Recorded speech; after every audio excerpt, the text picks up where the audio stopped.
बिस्मिल्लाहिर्रहमानिर्रहीम। अस्सलाम वालेकुम स्टूडेंट, आई होप कि आप सब खैरियत से होंगे। स्टूडेंट, जैसे कि हमने chapter number 1 problem solving start किया था, आज इसका रिव्यू है। ठीक है, रिव्यू में लेक्चर नंबर 1 है 2 है। स्टूडेंट, आई होप कि आप सब अच्छी तरह पढ़ रहे होंगे। आपने इन लेक्चर्स को दोबारा गौर से सुने। अगर कोई भी प्रॉब्लम है तो आप मुझसे क्वेश्चनिंग करें। आपने दोनों लेक्चर्स को केयरफुली सुनना है और जो मैंने आपको काम कहा है वो आपने कॉपी में करेंगे। नंबर 1 का नाम है प्रॉब्लम सॉल्विंग। प्रॉब्लम सॉल्विंग होता क्या है? ठीक है स्टूडेंट्स, आपने सबसे पहले ये देखना है कि आपके प्रॉब्लम सॉल्विंग वर्ड, जिसे हमें काफ़ी हद तक एक मीनिंग हमें समझ आ रहा है कि कोई ऐसी प्रॉब्लम जिसको हम सॉल्व करते हैं। ठीक है, जैसे कि अगर हम रूटीन की बात करें तो अगर हम कोई काम सॉल्व करते हैं तो इसका मतलब है कि हमारी प्रॉब्लम क्या होगी? सॉल्व होगी। अगर हम डेली रूटीन की मैं आपसे एक प्रॉब्लम कहूँ, जैसे कि अगर मैं आपसे कहूँ आपने क्या करना है, कुछ कुक करना है, आप क्या करें? लाइक अ बिरयानी। आपने क्या किया? सारे चीज़ों को एक साथ आपने क्या किया? पकने के लिए रख दिया। इससे क्या होगा स्टूडेंट्स? कोई भी काम, ठीक है, यानी कि आप जो काम कर रहे हैं यानी बिरयानी बना रहे हैं वो एक सही नहीं बनेगी। क्यों? क्योंकि हमने उसको क्या किया है? सिस्टमेटिक वे से नहीं किया। यानी स्टेप बाय स्टेप करने से चीज़ सॉल्व हो जाती है। अगर हम उसको जल्दी में करें या अगर स्टेप बाय स्टेप नहीं करते हैं तो आपकी प्रॉब्लम सॉल्व नहीं होती। ठीक है, आप इस चैप्टर में भी इसी तरह पढ़ेंगे।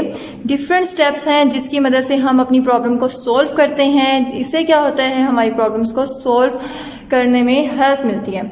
अगर हम इस चैप्टर में बात करें, आपकी बुक में प्रॉब्लम सॉल्विंग का मतलब क्या है, जिस तरह कंप्यूटर, ठीक है, कंप्यूटर में मोस्टली क्या होता है स्टूडेंट्स? हम सॉफ्टवेयर्स बनाते हैं। ठीक है, यहाँ पे जो आपका प्रॉब्लम सॉल्विंग का वर्ड यूज हो रहा है, इसका मतलब है कि अगर कोई पर्सन प्रॉब्लम सॉल्व लेके आता है, प्रॉब्लम मीन कोई सॉफ्टवेयर बनाने के लिए आता है, तो आपने क्या करना है? उसकी उस प्रॉब्लम को, उस सॉफ्टवेयर को उसकी रिक्वायरमेंट के मुताबिक स्टेप बाय स्टेप कैसे सॉल्व करना है। ठीक है, अब आपके पास पहला टॉपिक आर्टिकल आता है 1.1 प्रॉब्लम सॉल्विंग स्टेप्स। ठीक है, आपने इसके मैंने आगे स्टेप लिखे हुए हैं। डिफाइनिंग अ प्रॉब्लम। ठीक है, सबसे पहले आपने अपनी प्रॉब्लम को डिफाइन करना है कि आपकी प्रॉब्लम है क्या। नेक्स्ट आपके पास आता है अंडरस्टैंडिंग अ प्रॉब्लम।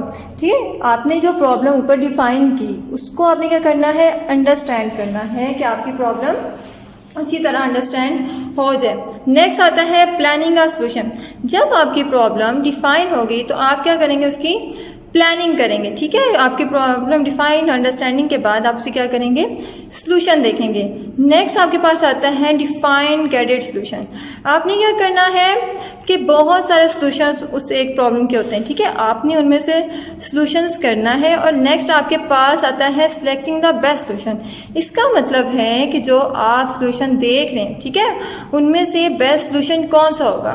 आपने ये बात जरूर याद रखनी है स्टूडेंट्स, एक चीज़ के बहुत सारे सॉल्यूशन होते हैं लेकिन आपने हमेशा उसमें से बेस्ट सॉल्यूशन हमारे लिए बहुत हेल्पफुल होता है, टाइम कंज्यूमिंग होता है, हमें रिसोर्सेज कम यूज़ करने पड़ते हैं, हम जल्द अपने एक्यूरेट रिजल्ट की तरफ चले जाते हैं। स्टूडेंट्स, हम अपने आर्टिकल 1.1 की फर्स्ट डेफिनेशन की तरफ आते हैं। 1.1.1 defining a problem. Defining a problem, a well-defined problem is the one that does not contain ambiguity. All the conditions are clearly specified. इसका मतलब है कि आपकी जो एक प्रॉब्लम है स्टूडेंट्स, उसमें 3 चीज़ें बहुत क्लियर होनी चाहिए, तभी हम कहेंगे कि हमारी प्रॉब्लम क्या है? Well defined. लाइक क्या क्या होना चाहिए? एक तो स्टूडेंट्स उसके गोल क्लियर होने चाहिए, सेकेंड कंडीशन क्लियर हो, थर्ड नंबर पे एम्बिगिटी। ठीक है, आपकी एम्बिगिटी ना हो उसमें अंदर, यानी कोई कॉम्प्लिकेशंस ना हो। ठीक है, आपके पास इस तरह कि अगर मैं कहूँ कि आपने किसी को बुला के लाना है, ठीक है, दूसरे रूम से, मैं आपसे कहूँ कि 2 मिनट, गोल क्या हो गया? कि बुलाना है किसी को। कंडीशन क्या होगी? 2 मिनट। एम्बिगिटी, हाँ, अगर जिस तरह अगर साथ वाले रूम में है तो इसका मतलब है कि हम बुला सकते हैं, एम्बिगिटी नहीं है। लेकिन अगर वो पर्सन कहीं दूर है, घर से बाहर है, इसका मतलब है अब हमारे पास क्या है? एम्बिगिटी। ठीक है, आपने ये बात याद रखनी है कि आपके पास एक प्रॉब्लम तब भी वेल डिफाइंड होती है जब इसकी ये तीनों चीज़ें क्लियर हों। अगर स्टूडेंट्स हमारे पास ये तीनों चीज़ें क्लियर नहीं होती तो हमारी प्रॉब्लम क्या है? वेल डिफाइंड नहीं होगी। स्टूडेंट्स, अब कंप्यूटर की ज़रा लैंग्वेज में हम बात करते हैं। जैसे कि अगर एक पर्सन है, एक फार्मेसी, वो आपके पास आता है, वो कहता है कि मुझे एक ऐसा सॉफ्टवेयर चाहिए, ठीक है, जिसमें कोई भी एम्बिग्यूटी ना हो, यानी कि वो फार्मासिस्ट है तो चाहता है कि उसकी शॉप में क्या हो, सारी चीज़ें बाकायदा जो मेडिसिन की हैं उनका एक्सपायरी डेट, वो कब आई या कितने कितने ग्राम्स की थी, क्या उसकी प्राइस है, वो कंप्यूटर में लिखे, वो सारी उस मेडिसिन से रिलेटेड सारी इंफॉर्मेशन आ जाए। ठीक है, इस तरह आपके पास अगर तो कोई प्रॉब्लम स्टूडेंट्स अनडिफाइंड नहीं है, यानी कि आपकी डिफाइंड नहीं है, ठीक है, तो आपने 3 और चीज़ें देखनी है। ठीक है, आपके पास आता है गेन बैकअप नॉलेज, यानी कि आपने क्या करना है स्टूडेंट्स, उसकी प्रॉब्लम्स को देखना है, यानी कि आपने बैकग्राउंड नॉलेज लेना है कि वो प्रॉब्लम क्यों आई। यूज ऑफ गैसेस का मतलब ये है स्टूडेंट्स, आपने पुराने गैसेज या अपने सीनियर या आपने क्या करना है, पुराने जो आपने चीज़ें बनाई हुई हैं उनके गैसेस को यूज़ करके या अपने सीनियर से हेल्प लेकर उसको क्या करते हैं, हम सॉल्व करते हैं। लास्ट में आ जाता है ड्रॉ पिक्चर। ये एक नॉर्मल बात है कि आप लोग क्या करते हो, पिक्चर ड्रॉ करते हैं। ठीक है, हमने ये मोस्टली सुना है, पिक्चर जो है, picture speak louder than words. आपकी जो एक पिक्चर है वो ज़्यादा अच्छा वेल डिफाइन करती है एक पिक्चर को। इसी तरह आपके पास एक प्रॉब्लम आएगी स्टूडेंट्स, उसको बहुत अच्छी तरह डिफाइन किया जाए तो हम कहते हैं हमारी प्रॉब्लम अच्छी डिफाइंड है। जिस तरह आइंस्टाइन ने कहा है कि अगर मेरे पास कोई प्रॉब्लम आए, यानी कि अगर मुझे 1 घंटा दिया जाए उस प्रॉब्लम को सॉल्व करने के लिए, तो मैं 59 मिनट्स उस प्रॉब्लम को जस्ट सॉल्व करने के बारे में सोचूंगा और 1 मिनट सिर्फ लूँगा उसको करने के लिए। ठीक है, नेक्स्ट आपका टॉपिक पेज नंबर 3 पे स्टार्ट होता है, understanding a problem. Student, understanding बहुत इंपॉर्टेंट चीज़ है। ठीक है, जब तक हम एक प्रॉब्लम को अच्छी तरह अंडरस्टैंड नहीं करते हैं, हमारी प्रॉब्लम अंडरस्टैंड नहीं होती, यानी कि आपकी प्रॉब्लम कभी भी वो सॉल्व नहीं होती। ठीक है, अगर मैं आपको एक नॉर्मल बात कहूँ कि अगर एक बिल्डिंग है उसको कंप्लीट करने के लिए कितनी ब्रिक्स रिक्वायर होंगी, तो आप लोग मोस्टली डिफरेंट आंसर दोगे। कोई कहेगा मिस हमें आइडिया नहीं है, कोई कहेगा कितनी। ठीक है, अगर देखा जाए, अगर हम इससे ज़रा ज़्यादा स्टूडेंट्स गौर करें तो हमें आइडिया होता है कि एक बिल्डिंग को कंप्लीट, बिल्डिंग तो हो गई, लास्ट रह गई होगी ना बिल्डिंग में ब्रिक लगाने की, तो लास्ट उसको कंप्लीट करने के लिए सिर्फ एक ही चाहिए होगी। ठीक है, आगे हम ये अंडरस्टैंडिंग को मोर क्लियर करने के लिए हम क्या कहते हैं, 5 W's का एलिमेंट यूज़ करते हैं। ठीक है, 5 W's का एलिमेंट यूज़ करते हैं, जिसमें आपके पास आता है what, where, why, who, how and when. ठीक है, अब मैं आपके पास एक एग्जांपल देती हूँ कि आपने स्कूल के गेट में क्या करना है, 30 सेकेंड में, ठीक है, रेस है।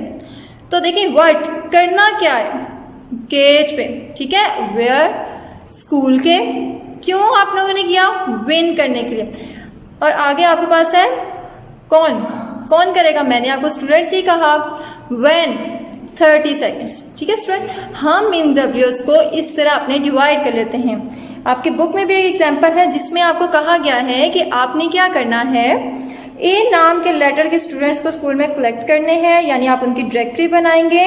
आपने वर्ड में लिखेंगे सारे ए लेटर के नाम, और आप आगे लिखेंगे हाउ में लिखेंगे स्टूडेंट्स, वाई स्कूल डायरेक्टरी के लिए, टाइम आपको कितना दिया जाता है वो लिखेंगे व्हेन में, within a week, where में लिखेंगे स्कूल। ठीक है स्टूडेंट, इसी तरह आपके पास अगर हम अंडरस्टैंडिंग की बात करें तो आपने सिग्नल्स देखे होंगे। ठीक है, आपने देखा है कि जब आपके पास रेड सिग्नल होता है, ठीक है, ट्रैफिक सिग्नल की बात हो रही है, तो इसका मतलब प्रॉब्लम है। अब उसके बाद एनालाइज का मतलब क्या होता है, उस प्रॉब्लम को देखा जा रहा है। ठीक है, और सोल्यूशन जब आपकी वो लाइट टर्न हो जाती है ग्रीन में, तो इसका मतलब है कि अब आपकी प्रॉब्लम सॉल्व हो गई, आप आगे जा सकते हैं। स्टूडेंट, नेक्स्ट आपके पास आता है प्लानिंग और सोल्यूशन। ठीक है, प्लानिंग और सोल्यूशन क्या होता है स्टूडेंट्स, आपने जो प्रॉब्लम को एनालाइज किया है उसके अकॉर्डिंग हम अब उसका सोल्यूशन देखते हैं। ठीक है, आपने क्या करना है, सबसे पहले डिवाइड एंड कंकर, जो भी प्रॉब्लम आएगी, सम टाइम हमारी प्रॉब्लम क्या होती है, बहुत लॉन्ग होती हैं, उनको क्या करते हैं हम डिवाइड कर देते हैं। जैसे कि अगर मैं एक कंप्यूटर की कहूँ तो अगर एक सॉफ्टवेयर आता है, देखिए कंप्यूटर में सॉफ्टवेयर की बहुत सारी चीज़ें होती हैं। ठीक है, एक उसका बैकअप पे होता है, उसकी डेटाबेस होती है, एक उसका इंटरफेस होता है, इंटरफेस मीनिंग कि आपको जो स्क्रीन पे नजर आता है वो कैसे होगा।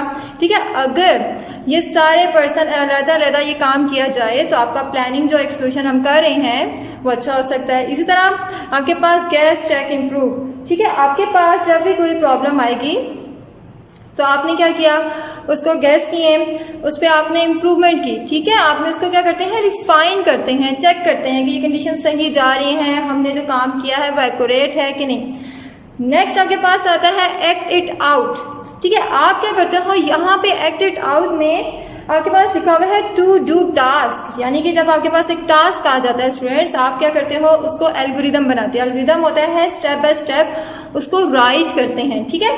नेक्स्ट आपके पास आता है प्रोटोटाइप। प्रोटोटाइप क्या होता है स्टूडेंट्स, हम उस शेप से जो हम आपने एल्गोरिदम बनाया होता है स्टेप बाय स्टेप उसको राइट करते हैं, यानी ग्राफिक शेप्स लेकर उसको हम ड्रा करते हैं, जो कि हमारी ज़्यादा इफेक्टिव होती है एल्गोरिदम से, ठीक है। इसमें क्या होता है, आपको अंडरस्टैंडिंग बहुत जल्दी हो जाती है कि आपका जो प्रॉब्लम का सारा सोल्यूशन है वो एक्यूरेट है, स्टेप बाय स्टेप फ्लो हो रहा है, आपको एक्यूरेट उसमें input processing each and everything required जो थी वो आपको मिल रही है कि नहीं। नेक्स्ट आपके पास आता है डिफाइनिंग कैंडिडेट सोल्यूशन। अब डिफाइनिंग कैंडिडेट सोल्यूशन क्या होता है, यानी कि आपके पास एक ऐसा सोल्यूशन जो कि आपका टाइम भी सेव करे और साथ आपको एक्यूरेट रिजल्ट भी दे दे। जैसे कि स्टूडेंट्स एक प्रॉब्लम के बहुत सारे सॉल्यूशंस होते हैं, ठीक है ना, जैसे कि एक स्टूडेंट बहुत सारे सॉल्यूशंस होते हैं, जैसे कि एक आपके पास बुक में एग्जांपल है कि अगर आपको टीचर कहें कि आपने क्या करना है, स्टूडेंट्स का जो प्ले करते हैं उन स्टूडेंट्स का क्या करना है, नाम लिखने, यानी कलेक्ट करने के कितने। लेट्स सपोज मैं कहती हूँ आपकी क्लास में क्या है 4 स्टूडेंट्स प्लेयर है, तो आप क्या करेंगे, टोटल अगर ओवरऑल स्कूल में देखे जाए 10 क्लासेस होंगी तो आप 4 को 10 से मल्टीप्लाई करेंगे तो आंसर 40। या तो ये एक कैंडिडेट सोल्यूशन, या तो ये एक सोल्यूशन हो सकता है, या आप ये है कि 1 बाय 1 सारी क्लासेस में जाएं और आप हर क्लास में जाकर उन बच्चों के नाम लिख लें, ठीक है, ये भी एक सोल्यूशन है। लेकिन हम फिर भी कहते हैं कि कैंडिडेट सोल्यूशन फिर भी बेस्ट नहीं हो सकता, ठीक, क्यों, क्योंकि एक सोल्यूशन के एक प्रॉब्लम के बहुत से सोल्यूशन होते हैं। स्टूडेंट्स नेक्स्ट हम मूव करते हैं सिलेक्टिंग द बेस्ट। देखिए कैंडिडेट सोल्यूशन में हमने बहुत सारे सोल्यूशन देखे, अब देखें आपके पास सिलेक्टिंग द बेस्ट सोल्यूशन क्या है। वो कहता है अभी भी मोर देन 1, एक सोल्यूशन के बहुत ज़्यादा सोल्यूशंस होते हैं जिन्हें हम क्या करते हैं, चेक करते हैं अपनी प्रॉब्लम्स में लगा कर कि आपकी प्रॉब्लम में सही आंसर दे रहा है। अब आपके पास इसमें एक एग्जाम्पल है, आपके सारे स्टूडेंट्स के नाम वेबसाइट में दे दिए जाएँ, ठीक है। आप लोग क्या करोगे, उसमें से आपके पास डिफरेंट वे होते हैं। एक ये होता है कंट्रोल F करें, उन बच्चों के नाम ले लें, या तो ये होता है एक्सेंडिंग ऑर्डर में लिख लें एक्सेल में, और जो नाम आपको चाहिए आप उसको ले लें, या आप ऐसा करें प्रिंट निकालें और उसमें करेक्शन कर लें। स्टूडेंट इस तरह ये आज का टॉपिक आपका क्लियर हुआ। आपने स्टूडेंट इसके एज अ लॉन्ग, ये बहुत इंपॉर्टेंट टॉपिक है, आपने इसको याद करना है, साथ साथ इनको लिखना है, याद करें और अच्छी तरह लिखें, आपने टाइम को वेस्ट नहीं करना, आपकी कॉपीज भी चेक होंगी। स्टूडेंट आज का काम ये है कि आपने इन लेक्चर्स को, ये जो आज लेक्चर दिया है इसको अच्छी तरह एक तो रीड आउट करें, फिर इस लेक्चर को बार बार सुने और आप कॉपी में लिखें। Thank you. लास्ट टाइम हम चैप्टर पढ़े थे प्रॉब्लम सॉल्विंग, ठीक है। आज हम प्रॉब्लम सॉल्विंग का स्टेप 1.2 आर्टिकल पढ़ेंगे, फ्लो चार्ट। फ्लो चार्ट क्या होता है स्टूडेंट्स, हम इससे रिलेटेड इंफॉर्मेशन लेंगे कि आपने कैसे फ्लो चार्ट क्या होता है, कैसे ड्रा किया जाता है, इसमें सिंबल्स कैसे यूज़ किए जाते हैं, ठीक है। आपके according to your book definition है, a flow chart is a graphical representation of the steps to solve a problem, ठीक है। यानी कि आपके पास ऐसी कुछ ग्राफिकल शेप्स हैं, यानी कि कुछ सिंबल्स वगैरह हैं, कुछ शेप्स हैं, उनकी मदद से हम क्या करते हैं, अपना प्रॉब्लम्स को सॉल्व करते हैं स्टेप बाय स्टेप, ठीक है। हर चीज़ में स्टूडेंट जब भी हम प्रॉब्लम सॉल्विंग में पढ़ेंगे तो ये लाजमी है कि आपकी हर चीज़ क्या हो, स्टेप बाय स्टेप ही हो, ठीक है। अगर देखें, अगर आप स्टेप बाय स्टेप नहीं करते, जैसे आपने स्कूल के लिए रेडी होना है, आप स्टेप बाय स्टेप नहीं करते, आप सबसे पहले बैग पहन के रेडी हो जाएंगे तो इसका मतलब आप कभी भी स्कूल नहीं आ सकते, ठीक है। आपको प्रॉब्लम सॉल्विंग में एक तो ये बहुत क्लियर होना चाहिए कि आपकी हर चीज़ क्या हो, स्टेप बाय स्टेप हो, तभी तो हम एक रिक्वायरमेंट के मुताबिक या जो आंसर हम चाह रहे हैं उसके मुताबिक हम पहुँच सकेंगे, ठीक है। उसके बाद हम डिफरेंट सिम्बल्स यूज़ करते हैं। सिम्बल्स मीन आपको पता है कि हमारे पास प्रॉब्लम्स होती कैसे हैं, इनपुट क्या लेनी है, आउटपुट क्या लेनी है, फिर प्रोसेसिंग क्या करनी है, डिसीजन क्या करना है, कंपैरिजन क्या करना है, ठीक है। इनको रिप्रेजेंट करने के लिए, ठीक है, हम उसके अंदर तो लिखते हैं कि हमने क्या काम किया, लेकिन हम उसको इस तरह करने के लिए भी क्या यूज़ करते हैं, सिम्बल्स यूज़ करते हैं। अब कनेक्टिंग विद द एरो, ठीक है। अब जो लाइन्स हम लोग, यानी कि हम जो सिम्बल्स यूज़ करते हैं ना, उसके सेंटर में हम क्या करते हैं, उनको सिंबल्स को कनेक्ट करवाते हैं आपस में, ठीक है। उनको कनेक्ट करवाने का मकसद क्या होता है स्टूडेंट, इससे फ्लो लाइंस एरो से हम क्यों करते हैं, ताकि आपको ये पता चल सके कि आपका फ्लो किस साइड को मूव कर रहा है, ठीक है। अगर आप ये नहीं बताएंगे, दो साइड को मूव करता है, एक left to right, up to down, ठीक है। आप कभी ऑपोजिट नहीं चल सकते। आपको ये याद रखना है कि आपका एरो का फ्लो कैसा होना चाहिए, up to down, left to right, ठीक है। तब ही आप क्या कर सकेंगे, अपने फ्लो चार्ट में बता सकेंगे कि आपके फ्लो चार्ट में कैसे सिंबल से आपने आउटपुट गेन किया, ठीक है स्टूडेंट। नेक्स्ट आपके पास importance of a flow chart. अब स्टूडेंट एक नॉर्मल सी बात है, अगर मैं आपको यहाँ पर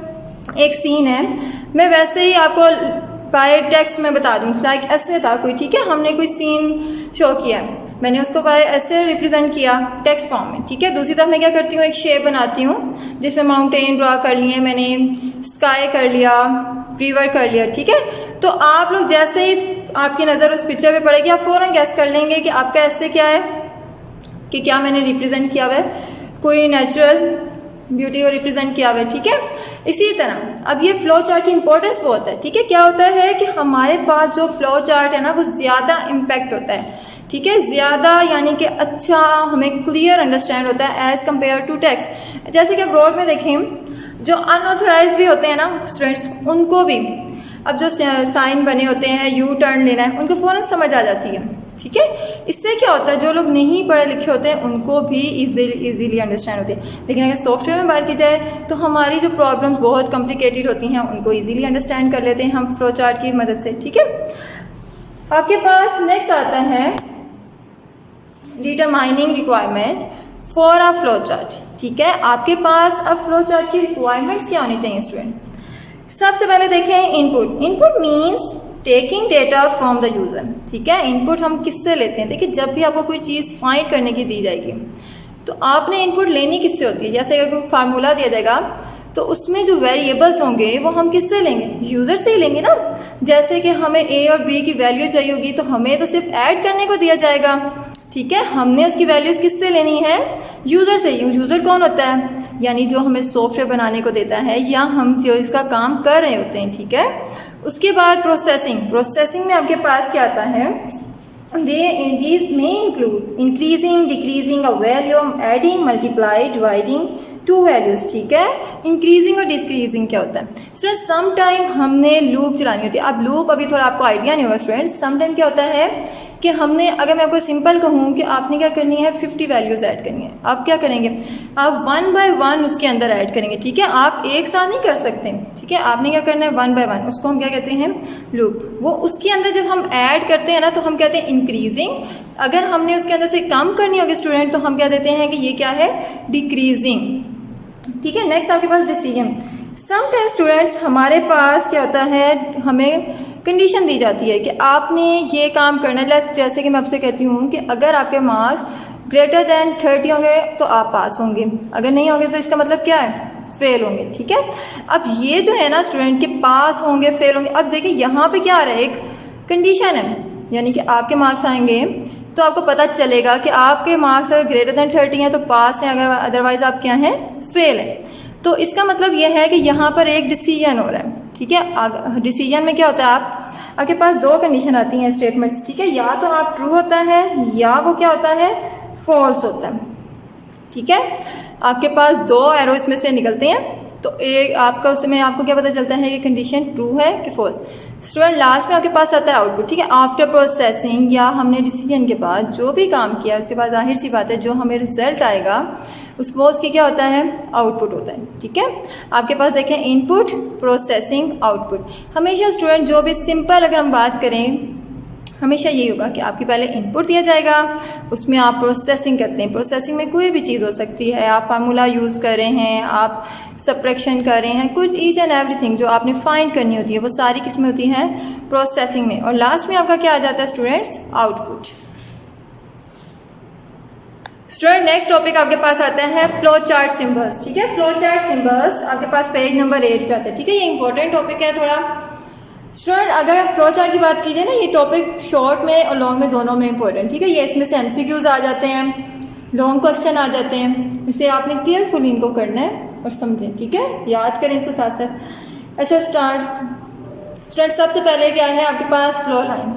फ्लो लाइन क्या होती है? It is use to determine the flow of step in a flow chart, ठीक है, यानी कि आपके फ्लो चार्ट में कैसे आपके स्टेप बाय स्टेप जो आपने लिखे हैं ना उनके दरमियान में फ्लो को रिप्रेजेंट करता है, ठीक है। आपके पास आपके जैसे आप इनपुट ले रहे हैं वहाँ से एक लाइन ली, प्रोसेसिंग में आपने फ्लो लाइन को रिप्रेजेंट किया, आउटपुट में किया, ठीक है, ये क्या है आपके पास फ्लो लाइंस। स्टूडेंट नेक्स्ट आता है टर्मिनल। टर्मिनल क्या होता है? ठीक है, ओवल शेप में होता है आपके पास इस तरह। स्टार्ट और एंड के लिए हम यूज़ करते हैं हमेशा स्टूडेंट, हम लोगों ने फ्लो चार्ट के ना स्टार्टिंग में और एंडिंग में एक सिंबल डालते हैं, वो होता है टर्मिनल, ठीक है। इसको हम स्टार्ट में लिखते हैं और एंड में, हम एंड की जगह स्टॉप भी लिख सकते हैं, ठीक है, एंड लिख लें, स्टॉप लिख लें, स्टार्टिंग में आपके लिए क्या लिखेंगे? स्टार्ट लिखेंगे। नेक्स्ट आपके पास आता है प्रोसेस, ठीक है, जिस it is represents operation to change the value, ठीक है। उसने जो लिखा है चेंज द वैल्यू का मतलब क्या स्टूडेंट? जाहिर सी बात है जो हम इनपुट लेंगे प्रोसेसिंग में, हम कोई भी फार्मूला यूज़ कर रहे हैं, एडिंग सब्ट्रैक्शन जो भी हम कर रहे हैं, तो उसके बाद आपकी वैल्यूज़ क्या हो जाएंगी? चेंज हो जाएंगी ना। तो हम इसको किस में रिप्रेजेंट करते हैं? प्रोसेस में। आप ये सिम्बल्स बनाते हैं और इसके अंदर राइट करते हैं। नेक्स्ट आपके पास आता है decision. It show a conditional operation that determine which one of the two path to take the operation commonly yes और नो क्वेश्चन और ट्रू और फॉल्स, ठीक है, यानी कि आप इसमें डिसीजन लेते हैं कि आपका जो आंसर है वो ट्रू है, फॉल्स है, येस है कि नो है, यानी आप कंडीशन लेते हैं, ठीक है। नेक्स्ट आपके पास क्या है? Input output. It indicate the input of the data from a user और display the result to the user, ठीक है। आप क्या करते हो इनपुट के लिए स्टूडेंट? जैसे कि हम लोग स्टार्टिंग में ये वाले सिंबल ले लेते हैं, ठीक है, ओवल शेप्स। हम इसमें क्या लेते हैं? पैरेललोग्राम, ठीक है। ये आप स्टार्ट के बाद जो इनपुट वैल्यू आपने लेनी होती है यूज़र से, ठीक है, वो आप क्या करते हैं? इसमें रिप्रेजेंट करते हैं। उसके बाद आप प्रोसेसिंग करते हैं। प्रोसेसिंग के बाद फिर जो हमारा आउटपुट होता है ना, अगेन इनपुट और आउटपुट के लिए दोनों के लिए स्टूडेंट्स आप हमेशा क्या लेंगे? पैरेललोग्राम लेंगे, ठीक है। लास्ट में आपके पास क्या आ जाता है? कनेक्टर। स्टूडेंट कनेक्टर किस लिए यूज़ करते हैं? सम टाइम क्या होता है हमारा फ्लो चार्ट है ना वो डिफरेंट पेजेस में चला जाता है, यानी लॉन्ग होता है, यानी हाफ आपने बनाया, हाफ दूसरे पेज में, तो आप क्या करेंगे? इधर इस लास्ट वाले पेज में भी कनेक्टर लगा देंगे, ठीक है, साइन, और नेक्स्ट वाले में भी। स्टूडेंट्स अब हम करेंगे फ्लो चार्ट की एग्जांपल्स, ठीक है। एग्जांपल से क्या होता है, जो हमने इसके सिंबल या इसका फ्लो पढ़ा है हमें ज़्यादा अच्छी तरह अंडरस्टैंड हो जाता है, ठीक है। सबसे पहले एग्जांपल नंबर 1 पेज नंबर 9 पे, to convert the Celsius to Fahrenheit temperature, ठीक है। आपने क्या करना है? सेल्सियस टेम्परेचर को फ़ारेनहाइट में कन्वर्ट करना है, ठीक है। स्टूडेंट्स आपके पास फार्मूला क्या है? ठीक है, जब भी आपके पास अगर तो कोई फार्मूला वाला आता है, ठीक है, फ्लो चार्ट, सबसे पहले आपने क्या करना है? उसका फार्मूला राइट करें, ठीक है। अब देखें इसमें क्या है, ये मैंने आपके पास सामने लिखा हुआ है स्टूडेंट। अब ये जो सेल्सियस है मैडम, ये क्या है आपके पास? वेरिएबल, ठीक है। बाकी ये 9, 5, 32 ये सब क्या है? कॉन्स्टेंट्स। और ये जो सेंटर में मल्टीप्लाई, डिवीजन या प्लस यूज़ हो रहे हैं, ये क्या है? ऑपरेटर। स्टूडेंट्स आपके पास जो चीज़ चाहिए होती है, ठीक है, यानी कि इसमें जो नहीं है, हमारे पास क्या नहीं है? सेल्सियस नहीं है, तो ये हमारे क्या है? एक वेरिएबल। वेरिएबल क्या होता है? जिसकी वैल्यू क्या होती है? चेंज हो सकती है, ठीक है। ड्यूरिंग एग्जीक्यूशन जब हम काम करते हैं ना, यानी कि आपने अगर एक दफ़ा पहले वैल्यू दी है, अगर आप दोबारा देना चाहते हैं तो आप क्या करते हैं? उसकी वैल्यू को चेंज कर सकते हैं, ठीक है। ये आपके पास एज अ वेरिएबल है, ठीक है। अब जो हमें वेरिएबल होता है स्टूडेंट, वो हम किससे लेते हैं? नॉर्मली वो इनपुट होती है और हम किससे लेते हैं? यूज़र से, ठीक है। अब ये देखिए हम फ्लो चार्ट की तरफ आते हैं। फ्लो चार्ट में जैसा कि मैंने आपको बताया था, हमेशा आप स्टार्ट और एंडिंग में क्या लिखेंगे? वोवल शेप में लिखेंगे, और स्टार्ट में आप क्या लिखेंगे? स्टार्ट, और एंड में आप क्या लिखेंगे? उसके अंदर एंड, ठीक है। आप इस तरह अंदर लिखेंगे। अब इनपुट सिंबल्स देखें, मैंने आपको बताया था पैरेललोग्राम चाहिए होता है, ठीक है। आपने क्या लिखा? इनपुट नंबर सेल्सियस टाइप, ठीक है। आपका नंबर क्या होना चाहिए? आपने जो नंबर आपने लिखना है वैल्यूज़, वो आप लोग इधर लिखोगे। नेक्स्ट ये जो प्रोसेसिंग है, ठीक है, आप प्रोसेस में क्या लिखोगे? वो सारा फार्मूला, ठीक है। आपने क्या करना है? वो सारा फार्मूला एज इट इज़ आपने उसको उसमें लिख देना है।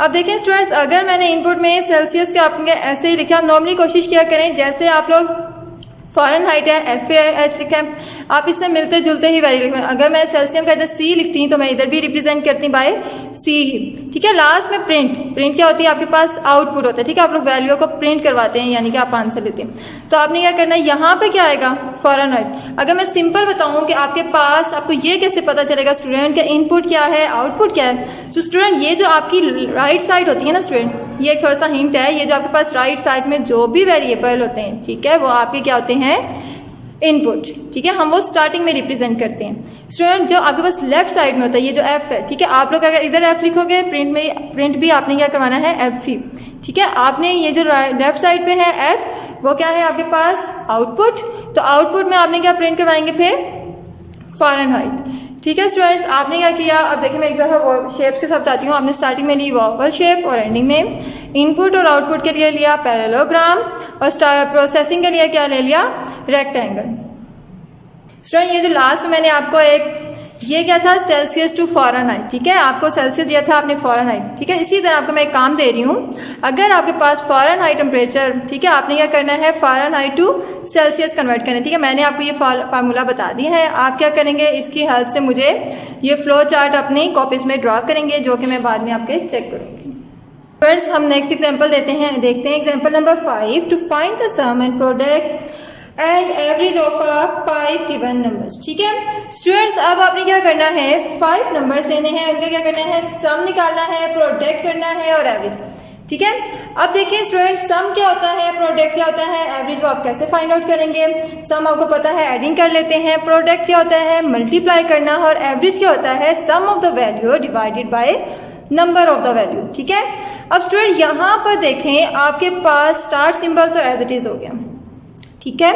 इनपुट स्टूडेंट यहाँ पे उसने नंबर कहा है ना, आपने क्या लिया 0 1 2 3 4, ठीक है। आपने 5 करनी थी और आप क्या करें, इसको बाय सेपरेटेड कोमा, आप इन्हें कोमा से क्या करें हैं, सेपरेट करेंगे। जब आपने एक ही आपने इनपुट, यानी कि आपने क्या करना है, इनपुट एक ही आपने पैरेललोग्राम में देनी है, तो आप इसमें करते हैं सेपरेट करते हैं, ठीक है। स्टूडेंट्स अब आपने ये क्वेश्चन आपके माइंड में आ रहा होगा, इसमें इसने एन क्यों लिखा। स्टूडेंट जब भी आपने कोई वेरिएबल लेना है, ठीक है, वेरिएबल की वैल्यू क्या होनी चाहिए, अल्फ़ाबेटिक, ठीक है। आपने अल्फ़ाबेटिक ही लेनी होती है, इसलिए मैंने क्या किया, इनके साथ क्या कर दिया, एन को लगा दिया, ठीक है। आपने देखें इन सब में N0 N1 N2 N3 N4, ठीक है। आपका ये क्या हो गया, आपके पास 5 इनपुट वैल्यूज हो गई। स्टूडेंट्स अब देखें सम क्या है, सम में आपने क्या करना है, जितने इनपुट लिए हैं, ठीक है, आपने डिफरेंट वैल्यू नहीं लेनी, जो आप ऊपर ले रहे हैं आप उसी को नीचे लिखेंगे। आपने क्या लिखा, N0 plus N1 N2 plus N3 plus N4, ठीक है, यानी कि इनका सम। फिर प्रोडक्ट में क्या किया, आपने इनके दरमियान मल्टीप्लाई करवा दिया। एवरेज क्या किया स्टूडेंट्स, आपने इनको सम किया और डिवाइडेड बाय कितनी वैल्यूज थी, 5 थी, आप उन 5 को डिवाइड कर देंगे। स्टूडेंट्स आप आउटपुट में क्या देंगे, यानी प्रिंट क्या करवाएंगे। स्टूडेंट ये देखें, आप लेफ्ट साइड में आपके पास क्या आ गया, सम प्रोडक्ट एवरेज, यही हमने फाइंड किया था। तो आप क्या करेंगे, सम कोमा, इसी तरह आउटपुट में भी यानी कि आप कोमा लिखेंगे, कोमा सम। देखिए प्रोडक्ट की जो स्पेलिंग मैंने ऊपर लिखे हैं वही मैंने नीचे लिखे हैं। प्रोडक्ट वैसे मल्टीप्लाई होता है स्टूडेंट्स।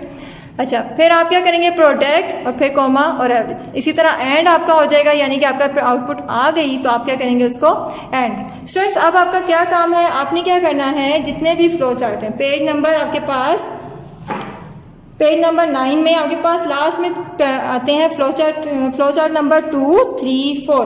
आपने इनको खुद से करना है, उसमें बहुत सिंपल है, ठीक है। आप क्या करेंगे, जस्ट आप फार्मूले हैं, आपने इनपुट लेनी है, आउटपुट लेनी है, लेकिन ये जो 2 फार्मूले मैंने आपको बताए हैं, आप फ्लो चार्ट में आप इनको भी अच्छी तरह करेंगे और लास्ट में ये फ्लो चार्ट का एज अ लॉन्ग क्वेश्चन भी याद करना है और शॉर्ट में जो इसके सिंबल्स हैं आप उनको याद करेंगे, या ये MCQs में भी आ जाते हैं।